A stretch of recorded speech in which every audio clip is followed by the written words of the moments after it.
ก็ขอให้สิ่งนั้นจงพลันสำเร็จแก่ญาติโยมทุกท่านทุกคนคือขอน้อมถวายข้าพระสกุลจีวรแด่สวะภะคะวะโตปุมมะวังกนะภะคะรังบรมเสนะโม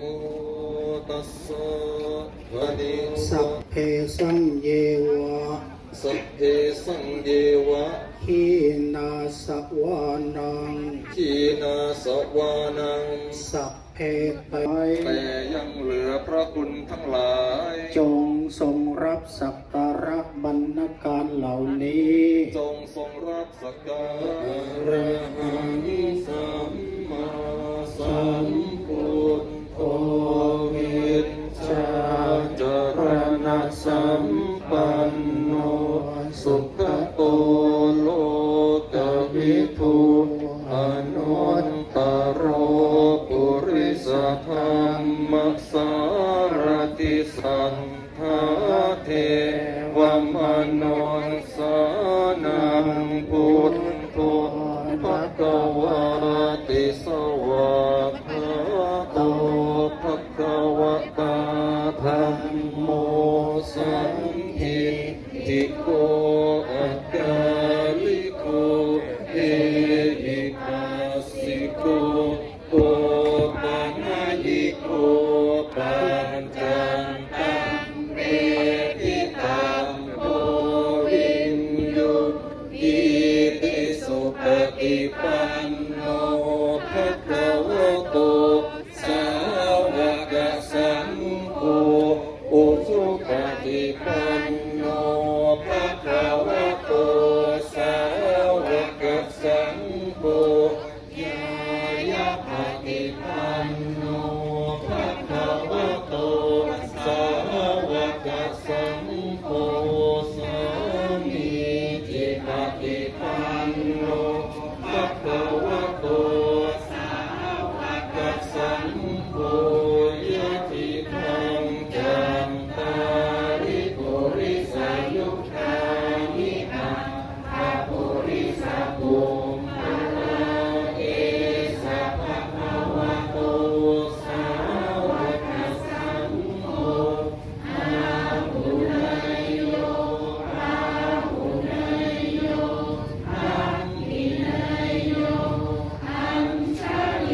คะวะตาธัมโมสันติติโกอะระหะลิโกเอหิปัสสิโกโอระหะลิโกปัญจตังเวทิตังโอวินโยอิติสุปฏิปันโนภะคะวะโตสาวกสังโฆอุชุปฏิปันโนภะคะวะโตสาวกสังโฆญายะปฏิปันโน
ภะคะวะโตสาวกสังโฆสามีจิปันโน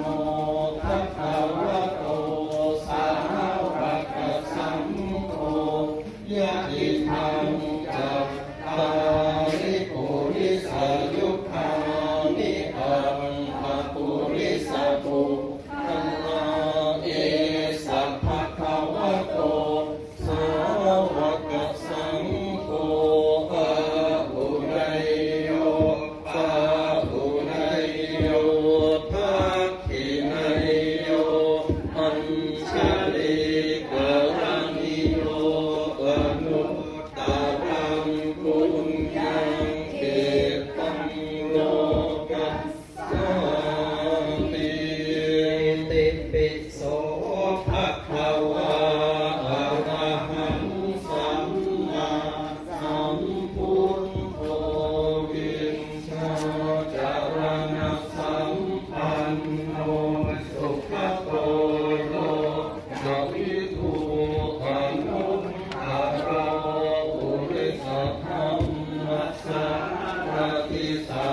สุปฏิ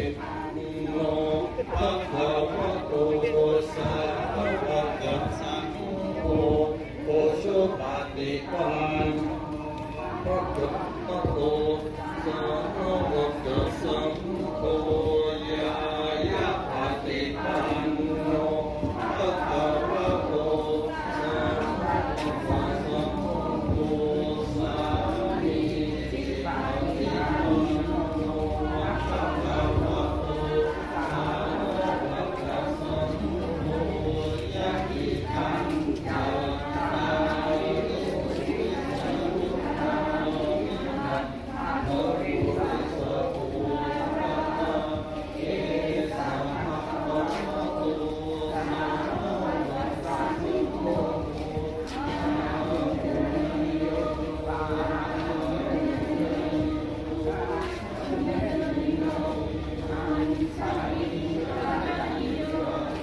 วะโตสาวกสังโฆอุชุปฏิปันโนภะคะวะโตวะกะสังโฆยายะปฏิปันโนภะคะวะโตสาวกสังโฆสามีจิปฏิปันโนภะคะวะโตสาวกสังโฆยุติธรรมจัตตาริปุริสยุคานิอัตตปุริสภูมิธรรมเอสะภะคะวะโตสาวกสังโฆปาหุนายโยปาหุนายโยทักขินายโยอัญชลีกรณิโยอนุตรังปุญญาเขตังโลกัสสาติ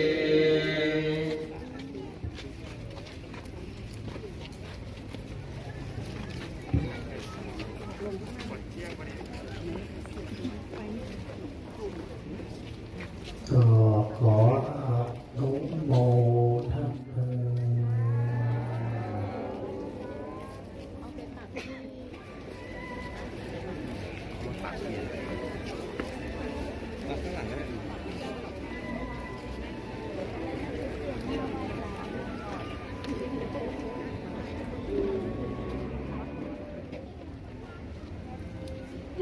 Thank you.